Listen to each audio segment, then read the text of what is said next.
299 engagement ring, ito ngayon yung kalat na kalat sa social media, talagang usapan ng mga magkakarelasyon o kung sino-sino pa. Mga kaberg, sa oras na to gusto ko talaga magbigay ng personal kung saloobin may kaugnayan dito. At syempre yung gagawin kong pagbibigay ng saloobin is balance ito. Syempre meron dito point para sa babae at meron din naman dito point para doon sa lalaki. At yung sasabihin ko dito is para na rin sa kaisipan o saloobin ng karamihan. Hindi lang ito para tuligsain sila o masabi kung sino yung nagkamali, sino yung tama. So, makakasakit po tayo kapag ganun po yung pag-uusapan natin. So, titignan po natin dito, ano ba talaga yung nangyari o ano yung saloobin ng bawat isa, bakit po nagkaganyan ang nangyari sa kanilang engagement. Meron po tayong 5 puntong pag-uusapan o 5 punto na gusto kong idiin kung ano ba talaga ang naging dahilan kung bakit napunta sa ganyan ang kanilang engagement. Number 1, una na dyan yung ginawa ng babae na pagpo-post sa social media. Iyan, dyan nagkakamali kasi tayo sa paggamit sa social media. Hindi lahat-lahat ng saloobin natin o nangyayari sa buhay natin is kailangan nating i-post sa social media. Alam naman natin na pagdating dyan, iba-iba yung saloobin ng mga tao na ma-share sa atin. At dahil sa mga saloobin at kaisipan na yan, maaring magbago mismo yung sarili nating kaisipan. Maari nito na maitama yung ating kaisipan at saloobin, maari din naman itong mailigaw yung ating kaisipan at saloobin.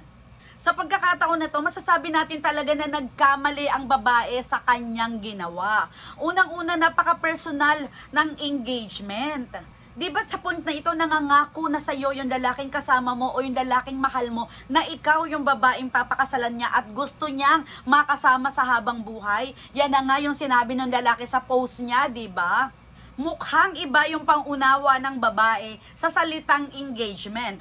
Instead na i-post niya, pwede nga i-post na masaya siya dahil doon sa engagement na ginawa o doon sa pagpo-propose ng lalaki na ginawa, 'di ba?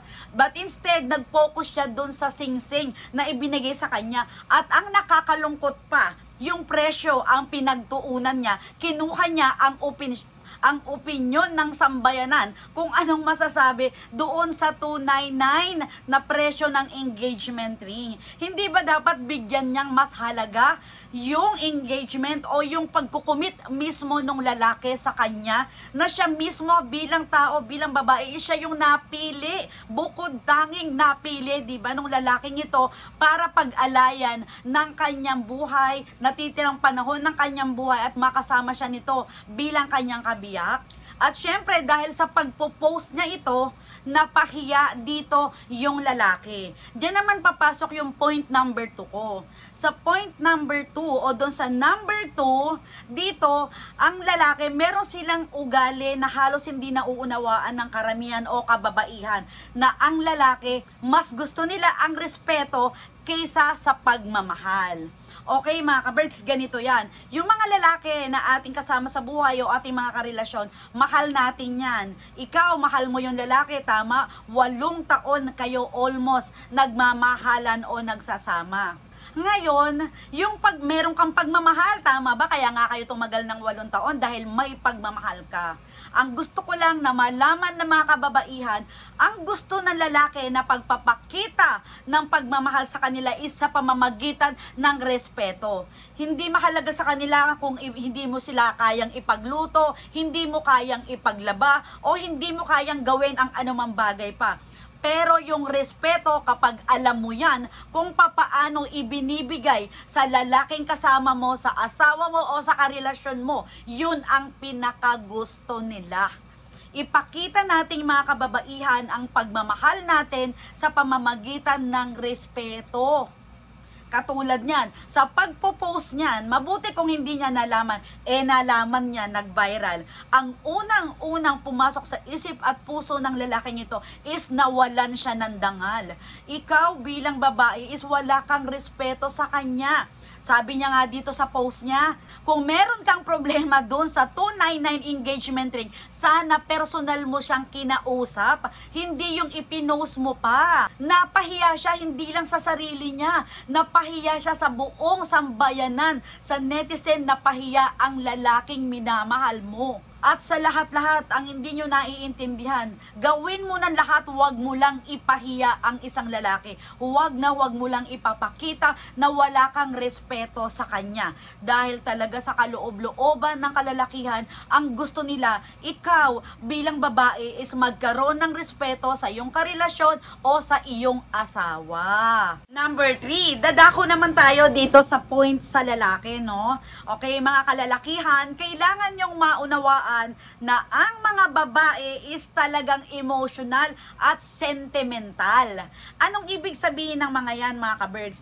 Ang mga babae, gusto talaga nila na ikaw is showy, clingy. Gusto nila ipinakikita mo yung pagmamahal mo sa kanila. Kadalasan nga sa mga kababae, di ba, mga PDA yan, gusto nila public display of affection. Yes, gustong-gusto naming mga kababaihan yan na talagang nararamdaman namin sa pamamagitan ng ipinakikita nyo sa kilos at galaw at pananalita yung inyong pagmamahal sa mga babae, sa aming mga babae. Marami kasi sa mga kalalakihan, hindi ganyan, di ba? Hindi porket ganyan kayo is hindi na kayo mag-a-adjust. Mga kalalakihan, kailangan ninyong mag-adjust kung gusto nyo rin namang mapasaya o mapaligaya ang inyong mga kasakasamang mga babae. Dahil talagang ganyan ang naturalesa namin. Gusto namin talaga na ipinakikita nyo at nararamdaman namin sa inyong mga kilos at galaw ang pagmamahal. Hindi pwedeng sasabihin nyo lang na basta ang mahalaga kasama mo ko, mahal kita, okay na yon. Hindi po ganon. Kaya sa puntong ito, doon alam kong nagkulang ang lalaking ito.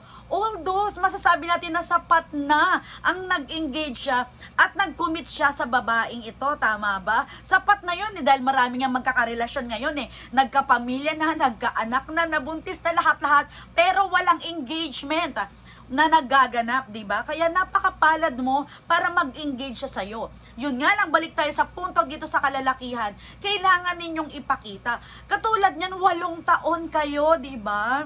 Sa 8 taon na yan, o kahit man lang sa loob ng 1 taon, nakapag-ipon ka man lang o naplano mo ng maayos, naplano mo ng mabuti kung papaano ka papaano ka magpo-propose o papaano mo ibibigay ang singsing na yan. Siyempre, kasama na rin dyan yung presyo. Although, for sure, alam naman ng babae yung background mo, di ba? For sure, alam niya yung background mo. Alam niya kung ano ang standing mo pagdating sa finances. Ganun pa man, syempre nag-i-expect pa rin. Hindi naman dahil materialismo siya. Hindi naman dahil gusto niya talaga yung mamahaling singsing. Syempre, sometimes, natural lang na makita na nag-effort ka o pinahalagahan mo siya sa pamamagitan nung halaga nung singsing. Okay, wala namang malaking issue yung babae dito. Hindi naman porket binigyan mo siya noon is hindi na siya tutuloy sa engagement ninyo, di ba? Or tatalikuran ka na niya. It so happen na ganun talaga part ng pagiging sentimental ng isang babae yan. Kaya kahit papaano sana, mabuti na lang sana kung bago lang kayo, di ba? So meron ka namang panahon kahit papaano na mag-ipon.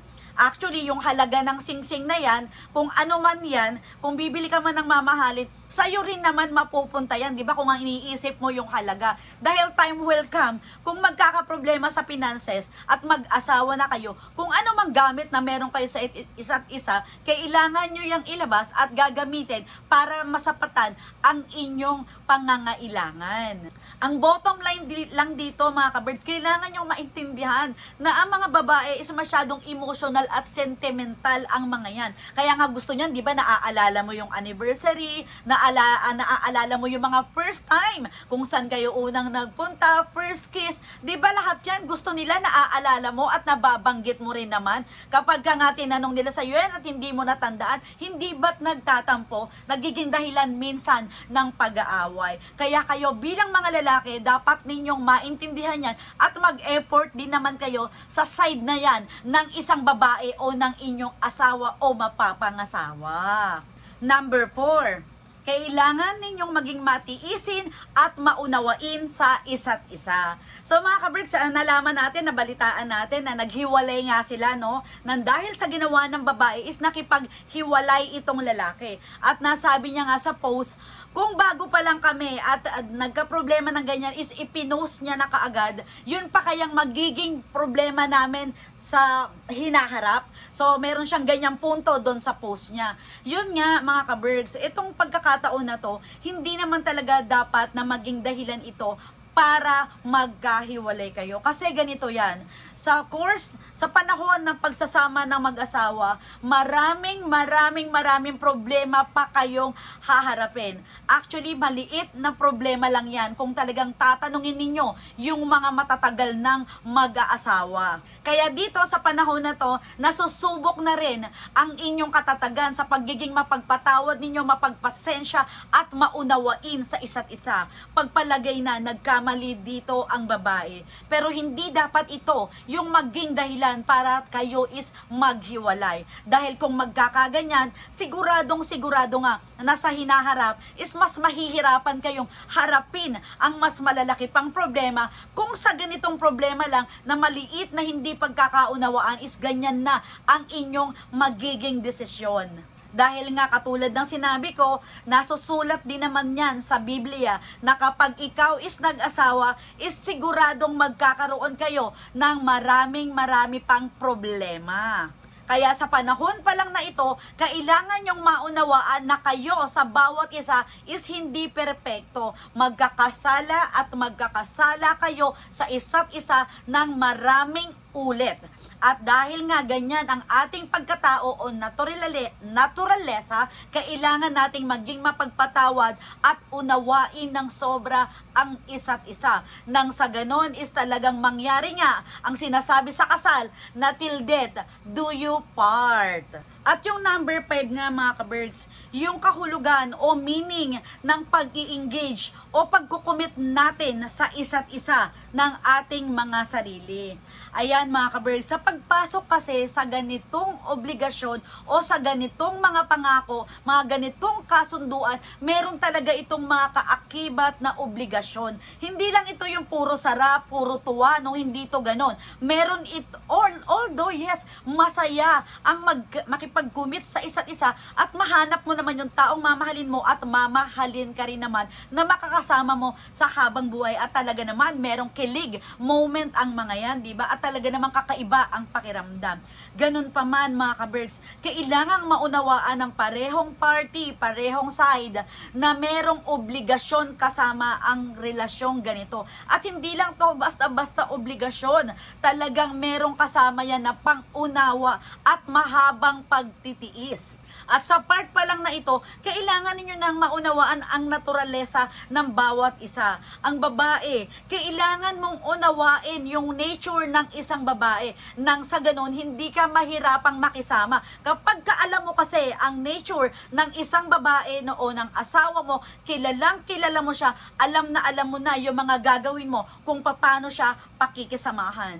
Ganon din naman ang mga babae. Kailangang makilala po nila natin ang naturalesa ng isang lalaki. Kailangan nating alamin yan. Nang sa ganon, sa panahon na magkasama na tayo at bumabangon ang mga problema, alam natin kung ano yung gagawin natin para mabawasan ang problema, mabawasan ang pressure at stress. Kapag kaalam kasi talaga natin ang gagawin, di ba, makakabawas yan sa mga darating na problema. Ang mahirap, hindi kasi alam ng karamihan ang naturalesa ng bawat isa. But instead, iniisip ang sariling kapakanan, sariling damdamin, sariling pananaw. Kailangan siya ang masunod. Kailangan kagustuhan niya ang mangyari. Kapag kaganyan, talaga naman na magkakaroon ng samaan ng loob. Talaga namang magkakaroon ng samaan ng loob na mapupunta naman talaga sa pag-aaway patungo sa hiwalayan. So, ayan mga ka-birds, no, yan yung mga punto na nakita ko at gusto kong sabihin sa pangyayari tungkol dito sa 299 engagement ring. Both of them nagkaroon ng pagkukulang na hindi naman talaga na hindi naman talaga masasabi nating problema kung nagkaunawaan lang talaga sila at nauunawaan nila ang naturalesa ng bawat isa. At syempre pa doon sa balita na na naghiwalay nga po sila, kailangan po nilang bigyan ng chance ang isa't isa. Mapag-usapan nila ito. Dahil kapag nalampasan nila ang problemang yan, sigurado meron na silang magandang foundation sa pagsisimula ng buhay mag-asawa. Pero syempre ang pinaka-the best talaga, kailangan natin kumuha ng payo kung paano ba natin gagawin ang ating mga obligasyon at karapatan. Syempre pa sa nagpasimula ng sistema ng pag-aasawa, hindi ba yan ng Diyos? Siya ang nagpasimula sa panahon pa lang ni Eva Tadan, binasbasan niya to at nagbigay siya kung ano ang mga dapat gawin ng asawang babae at asawang lalaki kung paano sila magkakasundo o paano sila magsasama ng masaya at maligaya. So, ayan mga ka-Bergs, I guess marami po kayong natutunan at sinasuggest ko, syempre, na patungoorin po ninyo ang bidyong ito at na may kaugnayan dito sa 299 engagement ring at for sure, marami po kayong matututunan. That's it for today. Thank you very much for watching.